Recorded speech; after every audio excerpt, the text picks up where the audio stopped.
Everybody, welcome back to another demo. This week we're playing a game called Billy Saves the World. Let's see what it's all about here. Creating a save file. This game is currently available to play for free. There's a big generous demo on Steam right now. If you like what you see, you can go check it out. Now this game this week is a little bit different than usual, and the reason being, if you're a watcher of my channel, you'll know that this is actually my indie game. So instead of playing other people's games, this week we're going to play my game, and I'm going to just show you what it's all about here. So here we go.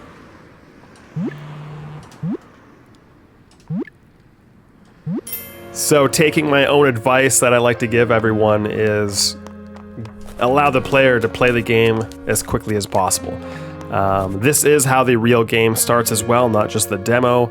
And I actually give players essentially the full game in this demo. You get hours and hours of playtime, and I don't change anything from the actual game. And you can even carry your save file over from the demo into the final game. So you get hours of content. It ends at a certain point, and then if you like it, you can keep going, carry over your save file.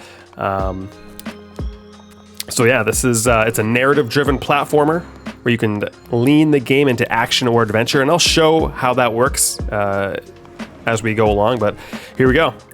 Right away, you get hit with a little narrative situation here. This thug is going to steal $50 from you, so you can choose how you're going to respond. You have 3 different options here, and depending on what you say and do in this game will actually change the course of your game. Sometimes just for a joke, other times it will change things significantly. I ended up getting punched in the face, and now he stole $50 from me. If you press start here, you can bring up your phone. You've got your to-do list. Keeps track of all your missions. I'll explore that later on. You can get more apps as you progress through the game, depending on what you do. Sometimes some people may not get certain apps, depending on what kind of decisions they do.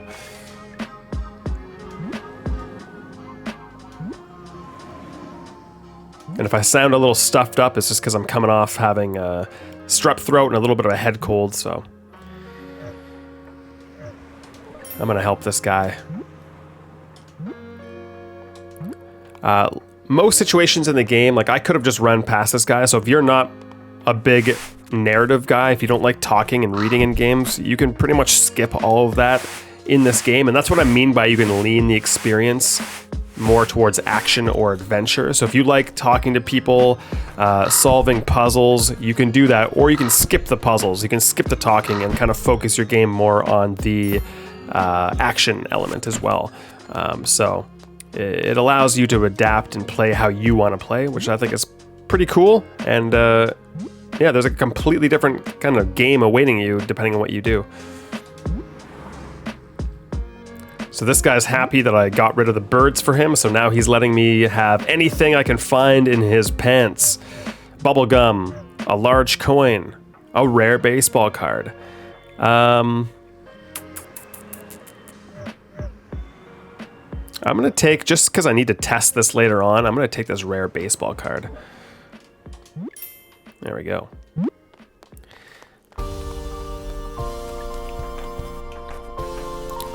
So that's a little bit of a side quest, not really. It's a mini introduction to how quests can work.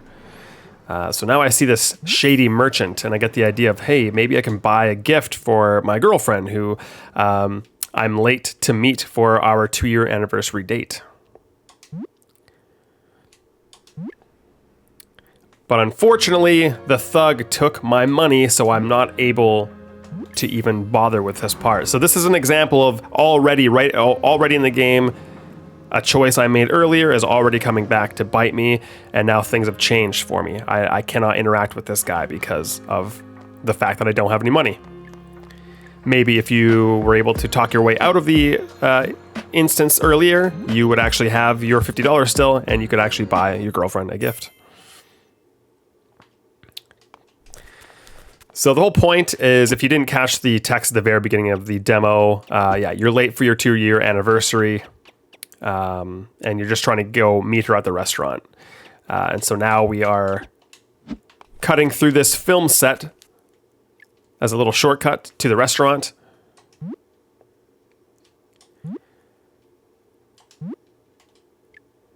And now we've gotten mistaken as the lead actor in this movie. And Alfonso, the director, is calling action. Here we go. So we got to run through this obstacle course here and trying to stay in the center of the frame. Gonna need to get a little bit more height. Here we go. Perfect.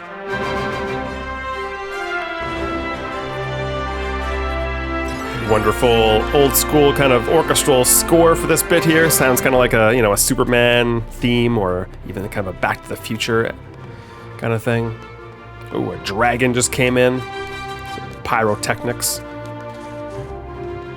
This just gets you used to the controls of just basic jumping and sliding, which are basically the only two. There's 3 basic moves you have at the start.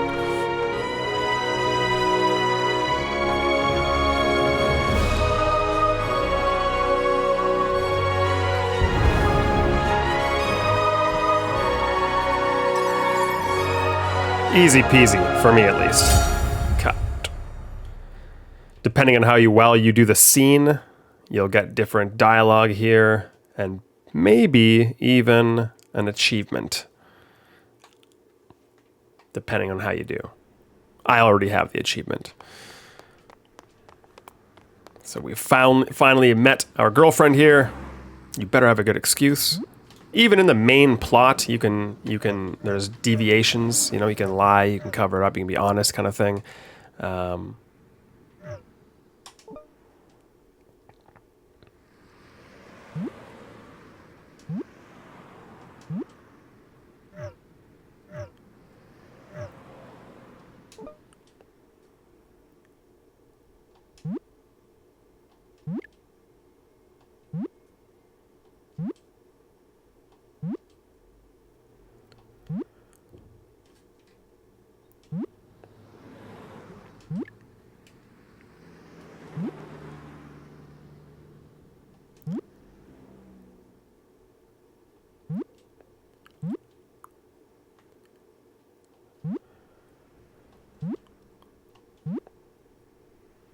Oh, his heart was literally broken.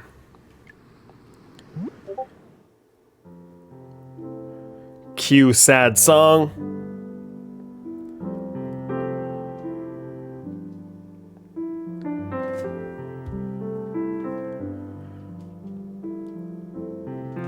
So the nice little piano song that was done by one of our composers, John McMillan. He's worked on big Marvel movies.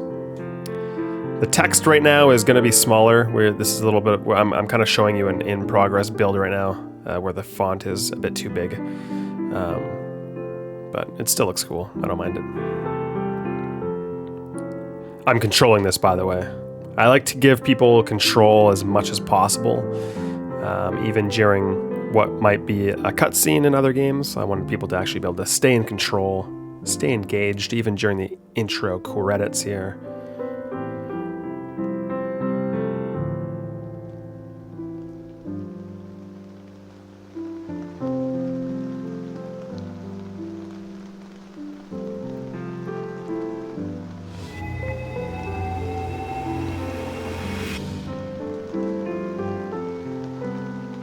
That's me.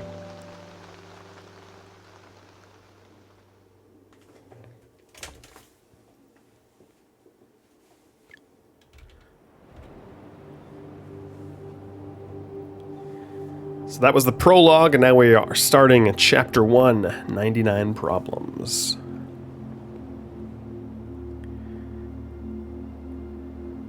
Another nice, beautiful song by John McMillan.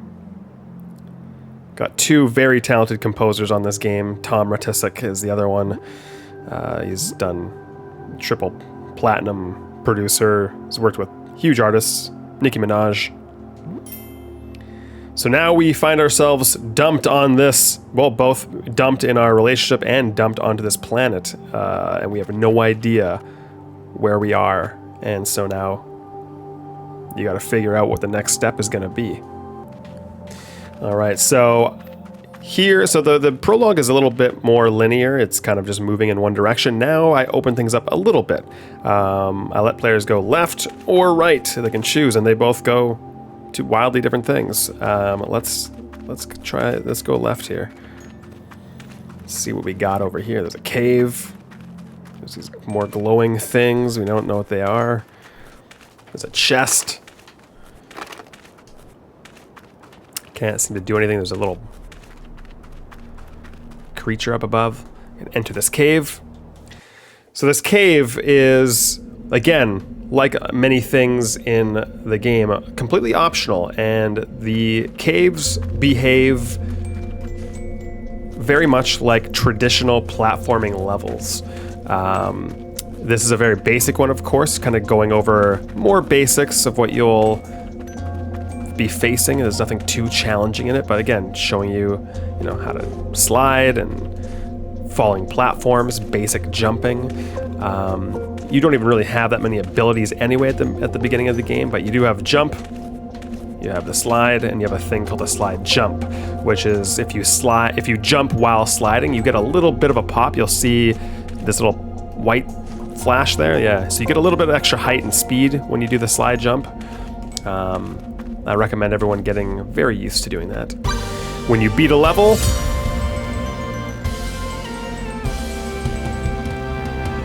you get that nice little stinger and your health replenished and more SP, which is kind of the game's collectible.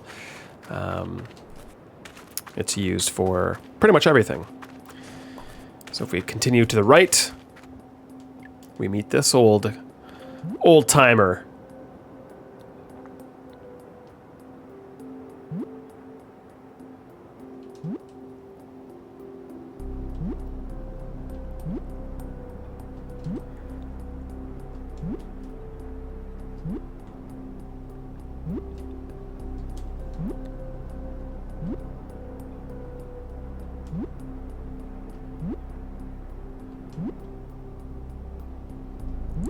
Little joke there that not many people pick up on.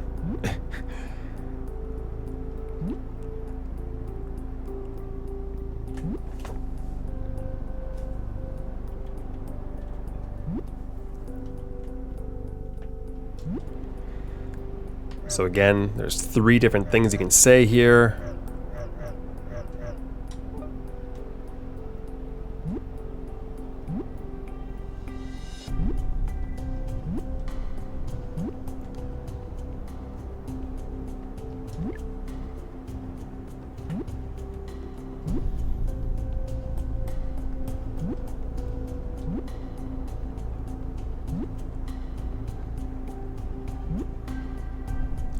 I tried avoiding things like this where it's like kind of forced, like kind of a forced tutorial, but you'd be surprised how many people, even like experienced gamers, they kind of, I don't know, unless they're really forced to do something sometimes. Just in playtesting, we learned that people just never used health boosters, even though I consider it to be kind of a mainstay of any kind of game. We found that unless we told people like, hey, you can use health boosters, this is how you do it, people just never considered them or never used them. So we put that into the game here to kind of force people to let them know, hey, you can use health boosters, it's okay. You can see it's getting much darker, and if you've seen my devlogs, you know that the game actually gets very dark on purpose. I wanted the night and day to actually be kind of realistic in that sense, where if you go into a cave and it's dark, you'll literally need to like light the cave up to see in it. And I think it makes it cozier too. I think it kind of, I like when you're walking around the city, or sorry, the world when it's nighttime like this. It just gives it kind of a nice, I don't know, it's kind of a cozy feel, the lighting. So it's not just a visual thing. There are some puzzles and components to the game that matter. So I'm going to skip through some of this dialogue here. But basically, you insult these alien invaders accidentally, and as a result, they wage war on you and this entire planet. And they attempt to fight you. So here we got a little bit of a Space Invaders mock-up here, parody type thing. You just gotta dodge. Tried to make this first little boss fight fairly easy. The hard part is that it's still early in the game. You might still be getting used to the controls, and you only have very little life because you only have one heart.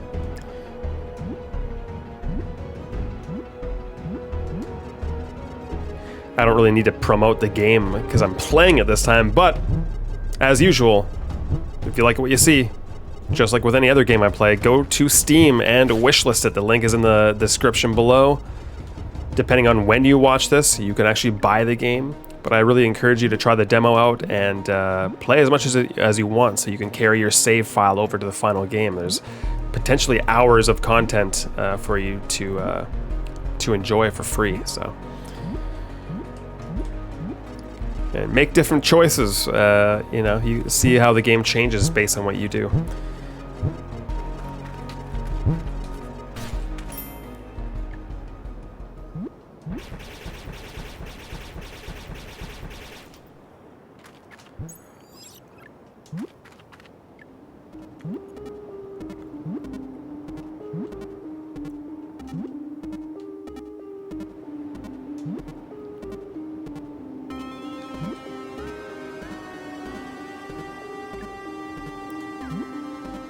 So these are the reinforcements that Mac, that old guy we met, was talking about. We were trying to essentially buy time for them to show up and help scare these invaders off.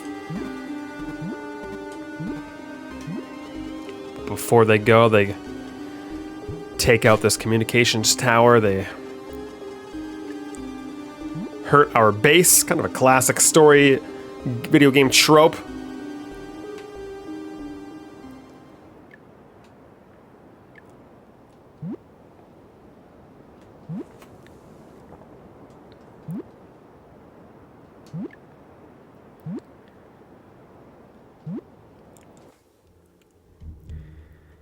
And the reason the game kind of starts a little bit confined is I wanted to give players a little bit of a taste of all the mechanics before I open them up into the open world.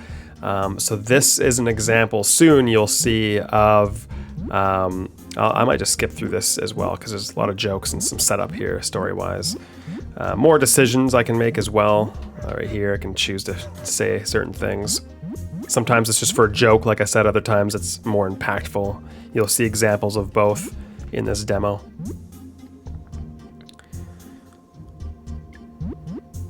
So Mac decides to take a nap. Makes more sense if I let you read that the speech bubble. But now we need to wake him up. So this is an example of more of a puzzle, and it's pretty. I think it might be the only one that you can't skip, and that's just because I want to give you a taste of what the puzzles are like. And once you solve it, then you're kind of on your own to explore the open world, lean the game toward action, lean the game towards adventure, whatever you choose. So, how are we going to wake this guy up? Can you yell at him?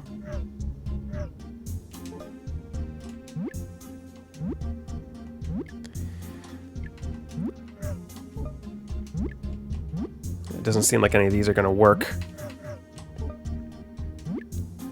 Yeah. So we can explore here. We got the cockpit over here. The crew. Let's go in here and see what happens. The bathroom.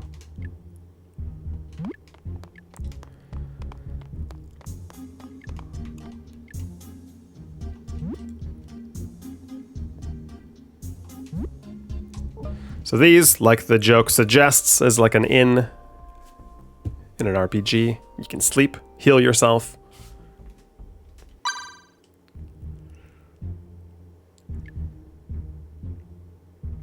Every time you sleep, you have a dream, and it's just a little joke. So every time you sleep there, you'll get another new joke. Bronson is not very helpful. There's a hollow deck over here. It's locked. Perhaps you may get access to it later on. Maybe.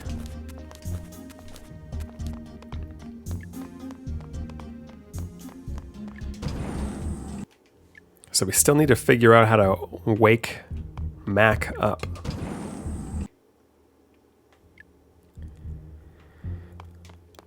What's this? So I got some water.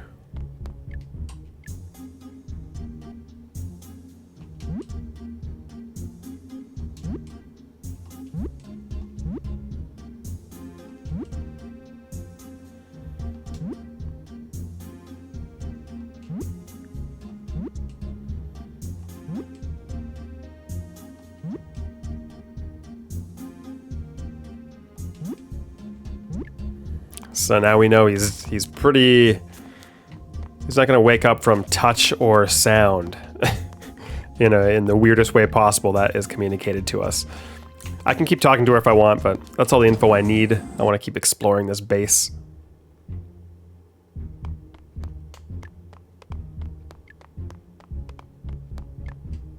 Looks like a storage room that.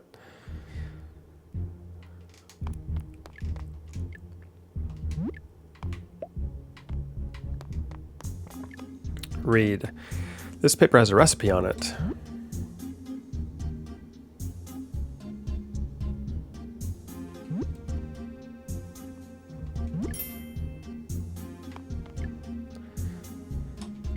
Greetings, human. I am the Strange-O-Matic 5000 beta. Please select one of the 4 buttons to see what kind of sci-fi magic we can make together. So now you can press these buttons. I'm just going to stick with the first one here, see what happens.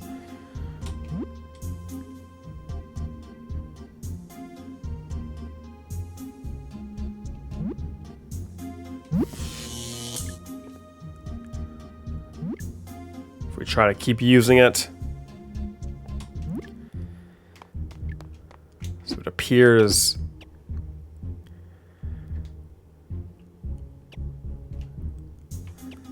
we've gotten a side quest here. So I've become the victim of the Strange-O-Matic. I guess I need anti-paste to return myself to normal.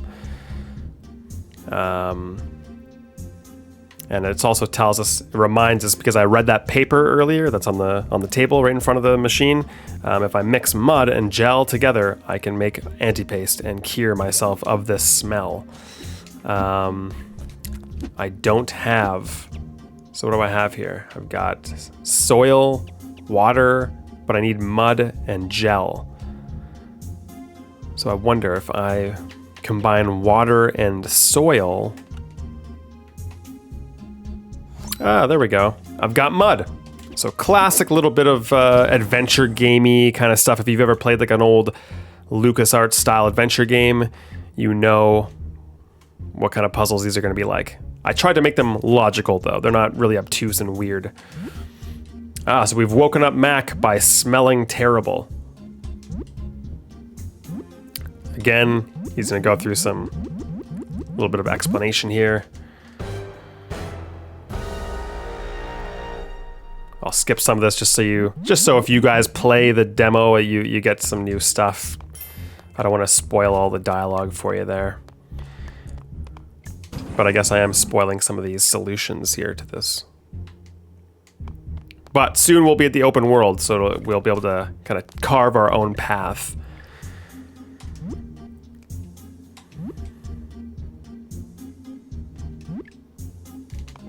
All right.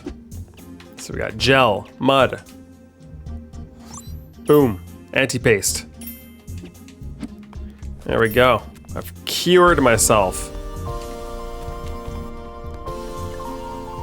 So now that goes to the completed quests. I've completed the Pigman quest in the prologue, the guy that I helped get rid of the birds for, got a rare baseball card for, and this quest here, Full Stupid Alchemist. You can refer to these later on. For example, if you want to create anti-paste later on to cure yourself of some kind of ailment, you still have it all here for you. Just like any kind of, you know, RPG or whatever. So I'm good to go. I can leave.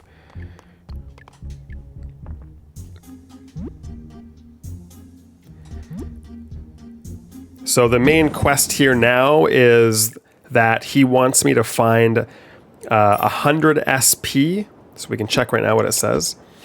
What's our main quest? I need 100 SP and bring it back to Max so that he can install the Appy Store on my phone. I can do this by looking inside caves, exploring the planet, or talking to the locals. So right there's 3 options for you. Are you the type of person that's going to want to explore caves, which is going to be more of an action-oriented thing, or maybe more of a slower-paced exploring the planet, or do you want to do more of adventure gamey, kind of talk to people, maybe try to solve their problems, have some puzzles introduced?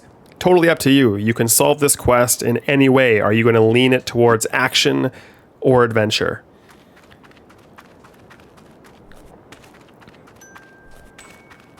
We're almost already there, too, because we already completed a cave.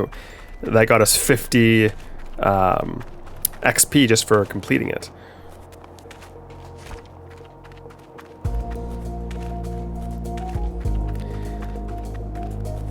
So soon after leaving the base, there's another cave here we could explore. There's this mysterious monument stone slab thing here. What's this do?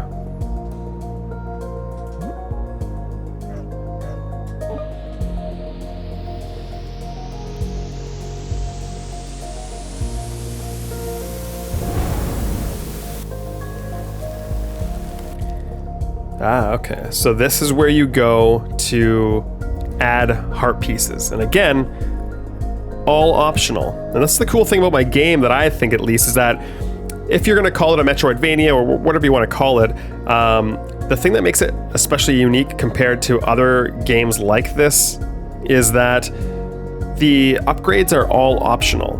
Whereas most Metroidvanias, the upgrades are scattered around, and sometimes they let you acquire them in a different order. Like I might get one unlocked before you do, and you might get a different one, and then later on we will eventually have all the upgrades. In my game, I can reach the entire end of the game without getting any of these upgrades. And they actually, some of them do drastically change the game. And there's not just these heart pieces as well. Each heart piece adds an extra heart to my life, of course, and it gives me an ability, but there's also other things you can get in the game that change your character and change the game in a big way that are all optional. And I love that the game gives players that flexibility, because it really makes your playthrough feel a lot more personal and customized, because you might end up doing something that is like drastically different than someone else because you chose to do something. If you're someone that likes more difficulty and challenge in your games, then I challenge you to beat the game without getting any of these heart pieces. That will make things more difficult. If you're having a tough time, then maybe save up and get more heart pieces and more abilities. It might help you out. So I'm going to get... I like this one. So there we go. In the top left, you see I now have an extra heart. And that particular heart's ability is... You see I have 36 in the top center. It says I have 36 SP. Usually when I collect one, it goes up by 1, but the spirit heart, which is what I've acquired, doubles it. So every single one counts as 2. So when I collect this one, it'll be 38 instead of 37. So now every time I collect one, doubles the amount of stuff here.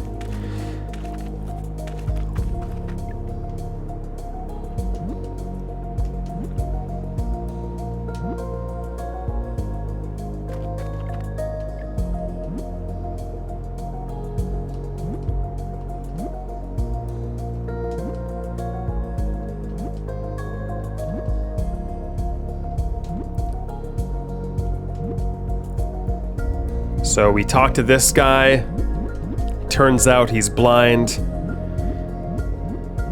He wants help solving a little mystery of this strange smell that's going on.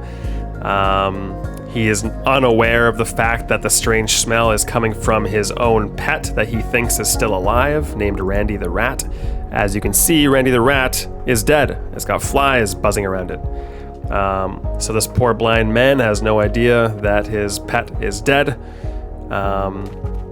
And this is a side quest. This is a optional side quest. I came across a blind alien local who has no idea his poor pet has died. I feel really bad. I wonder if there's anything I could give him. So that's just sitting there for you to do if you want to. You don't have to do it. You don't even have to go near that guy. You could go through the whole game without ever talking to that guy. Ooh, what's this tent? This looks like an interesting one. There's also this thing here. What is this? Ah, so here we go. Now things are opening up even more. So I tried to gradually open the game more and more, just so players could get kind of a nice ramp up of the openness of the game.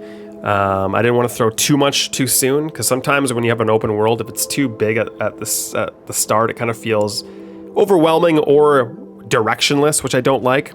It's okay to have a big world to explore, but if there's no concrete goal, it feels directionless, and therefore I get bored personally. So I'm trying to, again, take my own advice, take what I don't like in other games that I play, and try to fix that in my game, or fix it in my opinion.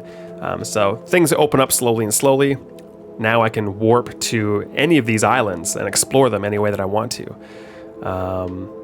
And again, this is all the demo. This is the same demo you can go get right now on Steam. Billy Saves the World. You can go get the demo. Depending on when you're watching this, you could buy the full game if you'd like as well. It's available on Steam. And depending on how well it does, if we can get enough support on Steam, we might be able to afford releasing it on consoles. We do have permission to release on the Nintendo Switch and all Xbox platforms, but I don't know if we'll have the money to do that. So if you want to see this succeed, please feel free to help support the project on Steam. It is worth it, in my opinion. It's a fun little game. So I'll quickly walk. Where should I go next? Let's go here.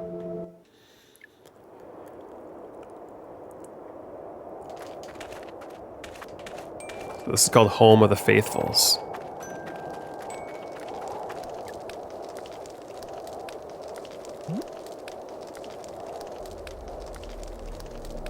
Okay, so South Island might be the place I might want to go to get more SP.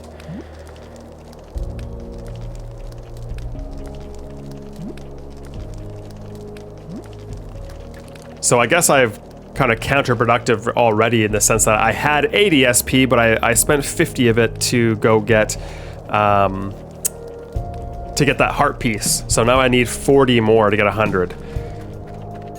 But it shouldn't take me too long. So this is a little camp. You can talk to the locals to find out more about the backstory, about why this camp exists. There's lots to do here, actually. There's a lot you can do in this village, to the point where I had to actually block stuff off in the demo, or else you would have hours and hours of stuff to do. But there's still, even in the demo, there's still quite a bit of side quests and things to do and explore. But I'm gonna do a little bit of a live test here, even though this is a game. This is kind of an early build still. I want to see if something here will work. So this is a little trading shop. A lot of people like this character here. They think he looks really cool.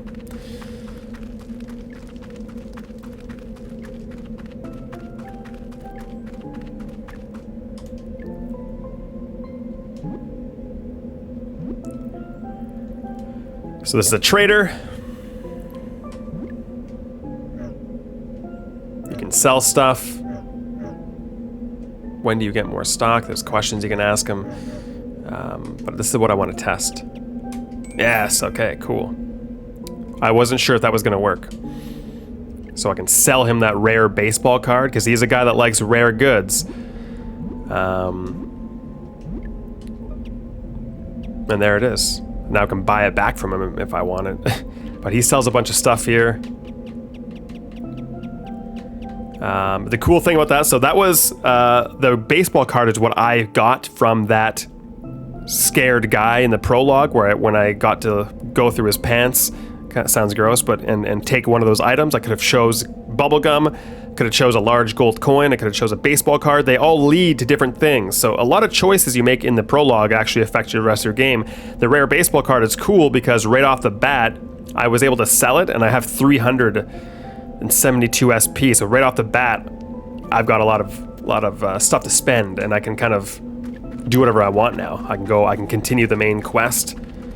And of course, I can talk to all these people here. There may be quests, comedy, lore building, silly jokes, all sorts of stuff. I'm going to leave exploring the rest of this encampment up to you. So if you think this looks cool, please go download the game off Steam. I'm not going to spoil it for you. You can explore this at your own will here. Now,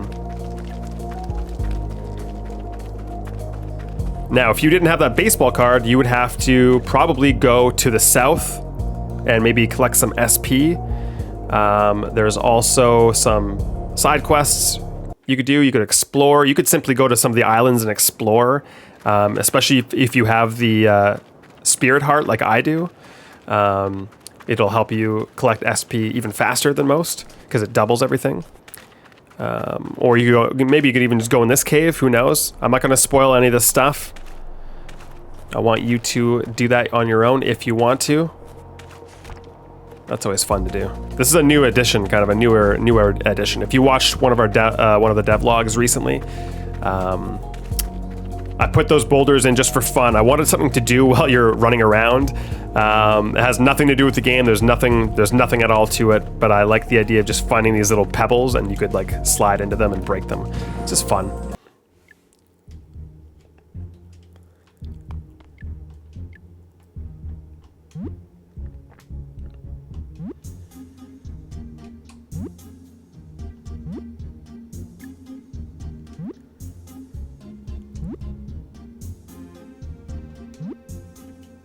All right, so now he's about to introduce the next big quest for us. And that quest is to give this gadget that they have to their intern, Professor Lee. And Professor Lee kind of went missing in a nearby cave, and we need to go find him and give him this gadget. Well, I'll just read to you the journal entry here. So Bronson told me to meet him just west of the ISC. That's the base we're at. We're going to find their intern, Professor Lee, and trade him a gadget in exchange for a super duper ball of SP that he found. The reason we want that was explained to us, which is we can use the SP to repair the base that was wrecked by those invaders. But first, I'll need to open the Appy Store on my phone, purchase and use Bootbusters in order to reach him. So here we now have this new app on our phone called the Appy Store. There's a bunch of stuff in here. We're going to buy these Bootbusters. Got it. And now, if we press Y, we can go to our upgrades page, and you can see we've got the Bootbusters. This is essentially our double jump.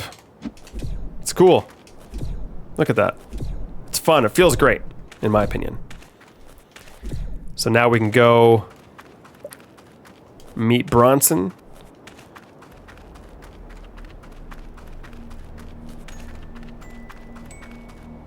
Just west of the ISC, so there he is up there.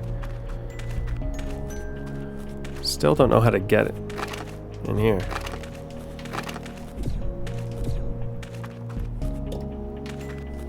Ah, cool. Little creature. I think that's our first enemy. There's another one of those things up there. This one's red.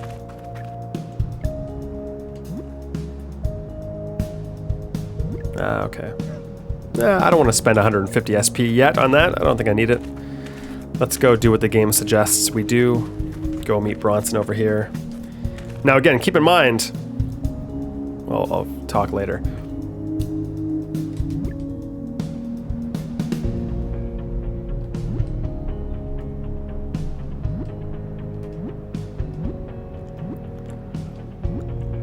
Now, the cool thing about this game is, and it's kind of a blessing and a curse, is that a lot of it changes based on what you do behind the scenes. So there's a conversation here that can occur here that's different depending on if you've done certain things. And other games would have drawn they would have made that very apparent. They would have had, I don't know, it might say on the screen like, oh, doing that has now affected this. Or a pop-up might happen saying, hey, because you've done this, now Bronson is going to do that. I don't like that in games. I want it to feel natural. So, for example, if you did something different, there might be a different interaction that happens here with Bronson. But you'll never know that it's different. You'll just think it's part of the game. You'll think that everyone has experienced that exact same interaction as you. And I like that it feels that way, because now the bad thing is that people have no idea how different the game can be, because they have no idea that when they've reached one of those parts, it's never, there's not giant arrows saying, hey, you're going down a different path, or you're doing a different thing. There are some times where it's obvious, but other times you'll have no idea that you've experienced something that was unique to you because you chose something beforehand. So here we go. Here's a sign. What's this say? It says, warning, do not wake sleepers or they will move. Huh? Then in tiny font below that, it says, unless you want to explore this dangerous cave, then by all means, wake up this sleeping platform. Then in really, really tiny font below that, it says, press the slide button while in the air to use your boot busters to stomp. Little fourth wall breaking there. It's the only time I did it in the game. I wanted it to be very obvious, so let's try that out. Press the slide button when you're in the air. Okay, so you can stomp. So if you jump on these guys, okay, see this eyeball on this thing? This thing does not move unless I stomp. Cool. All right. I wanted to make it really obvious. A lot of people actually got stuck in the demo because they were not aware they could do that. I forgot to put that sign there. I knew I wanted to make a dumb thing, like a dumb sign there, and we didn't have time to put it in the demo in time for the next fest, but we snuck it in soon after. So now, no one has an excuse. Everyone will know how to stomp.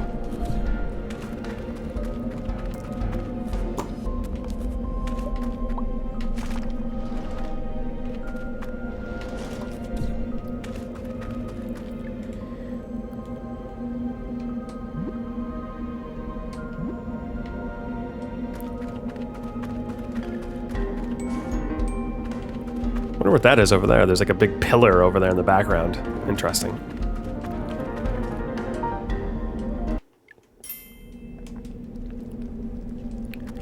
So what do we got going on here? It looks like we have to go deeper into the cave. A little glow bug way in the background there. It's kind of cool, a little detail. I don't even know if that's still there, to be honest. I may have cut that out. I forget. I know I made some visual changes to the game since then.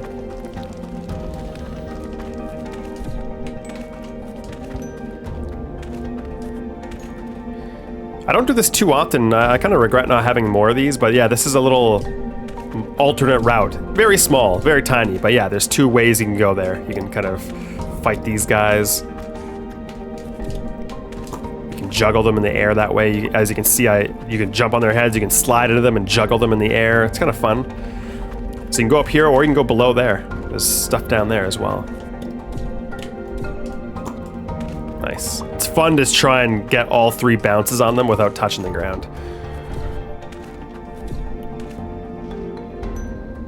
So there you can see, it might be tough for me to talk and do this at the same time, but there's a coin up there. Those are called Explorer coins, and think of them like the stars in Mario, where you don't have to get them all, or any of them really. Oh no! Alright, so I fell down. I didn't get it. I can try again though. I could go back, you know, through this cave and try for it again if I want to. But there's gold coins, there's silver coins and bronze coins. They're all, like, gold ones are tougher to get, silver ones less so, and then bronze are usually fairly easy to get. Oh, I need to heal myself. So I've got one thing here.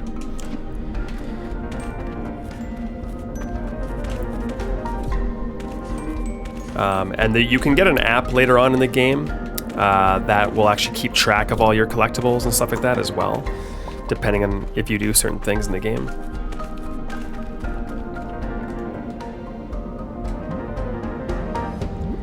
So we can split up. Do I want the upper route or the lower route?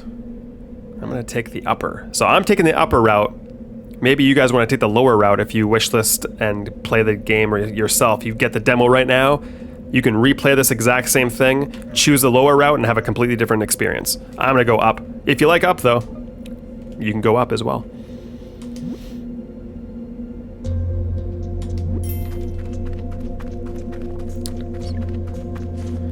What if I try to go down here? No, won't let me. I thought of that. You can't trick me. So I'm the writer, director, designer of the game. I wrote every single line of dialogue, every word you see. I hand-placed every single thing you see, every pebble, every tile, everything I placed. And I directed, managed the product, the game, produced it, everything. This is kind of a auto sequence. So you gotta keep going. The screen comes at you, kind of a classic video game thing.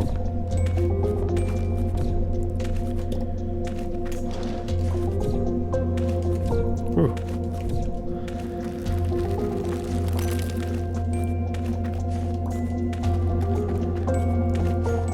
This kind of smoky, dusty stuff is fairly new in our game as well.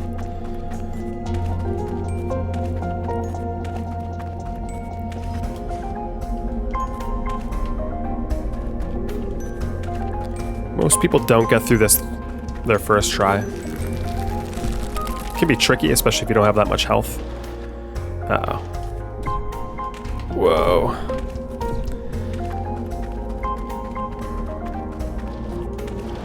Oh no. Will I make it? Whew.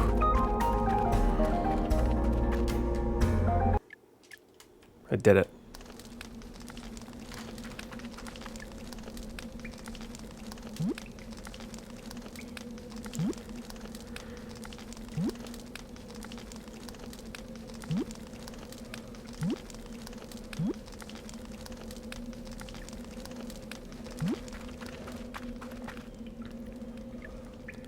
So here you meet Professor Lee. I'm going to skip a lot of this dialogue. There's a few choices you can make here.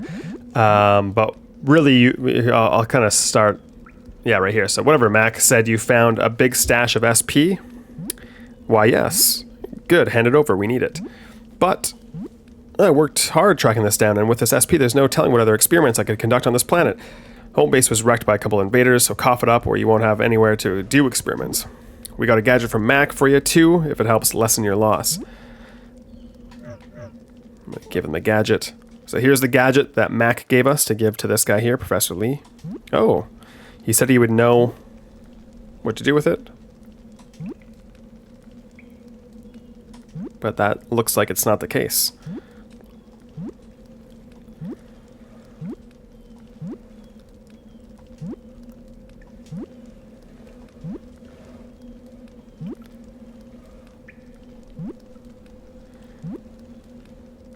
So this is an example of something that might change the game in more than just a joke. Like a lot of times your choices could just lead to a new piece of dialogue that's funny or silly or whatever.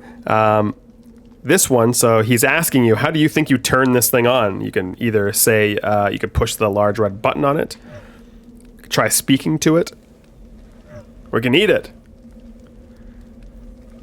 That sounds too crazy. I'm gonna tell him to just press. This seems the most logical. Let's try this one.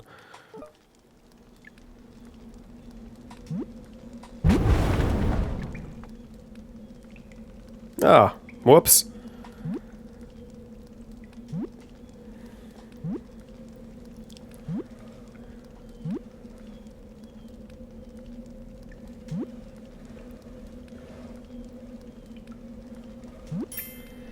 All right.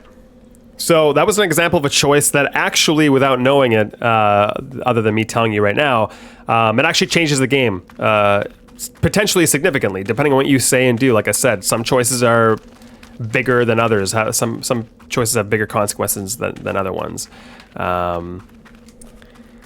And that one leads to 3 completely different paths. So feel free to choose whatever option you want there and see what happens. Ah! Ghost? Yikes!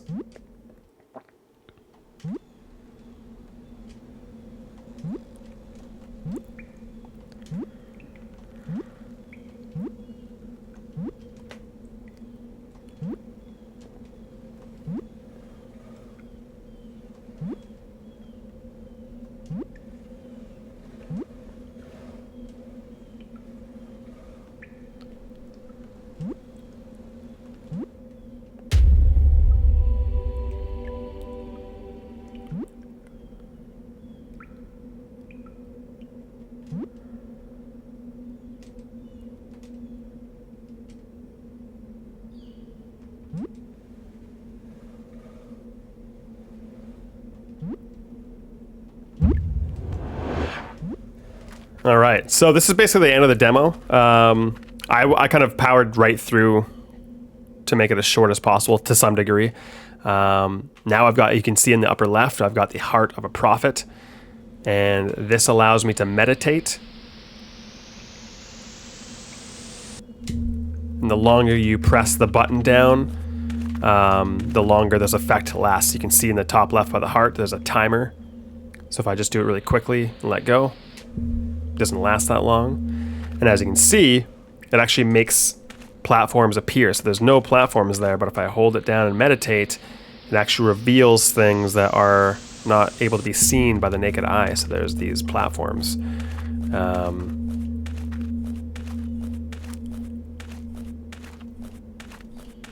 And then there's this boulder here. And you can meditate and break boulders. Thank you for playing.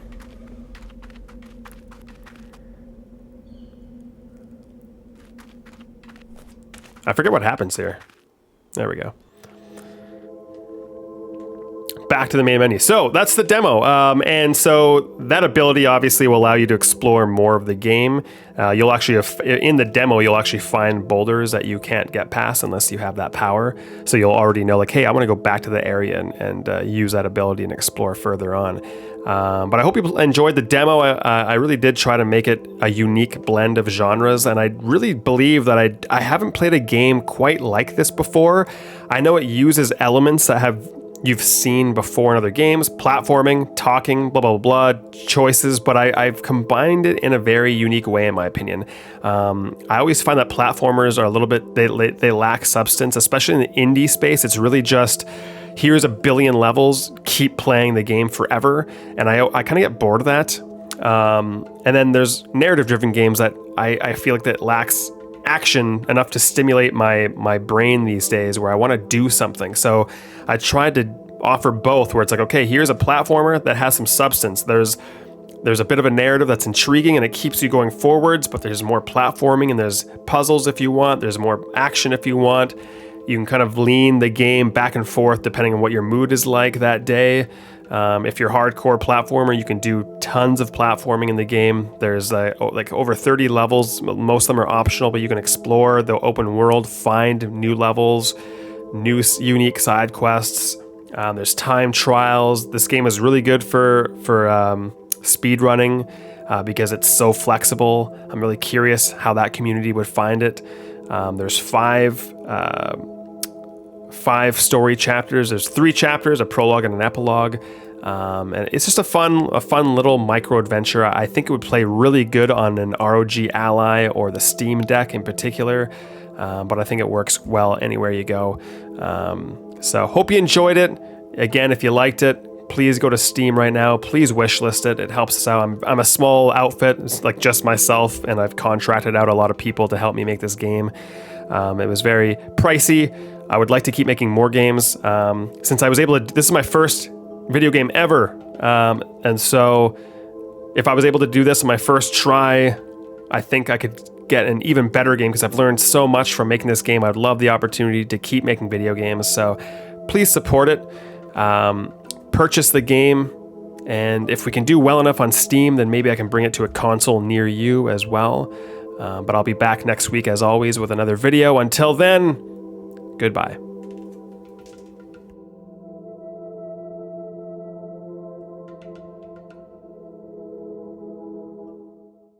Thanks for watching the video. My name is Cooper Bebo. I'm an actor, writer, producer of film, television, and video games. This video was brought to you by my Premium Plus members of my Patreon. Go there now. You can sign up for free, get access to my premium blog. I also do a monthly podcast right here where I talk about all my projects, catch everybody up, and just talk about whatever I feel like. Go to my Discord, it's free. I post a bunch of stuff on my projects as well, including Billy Saves the World, a bunch of behind the scenes videos and all this kind of stuff. There's also a special section for paying members as well, where you can talk about whatever you feel like, books, movies, music. It's just mostly myself right now talking to myself, but please check it out. And while you're at it, go to Steam, head to Billy Saves the World page, and give it a wish list. I'd appreciate it. Thanks for watching again. Goodbye.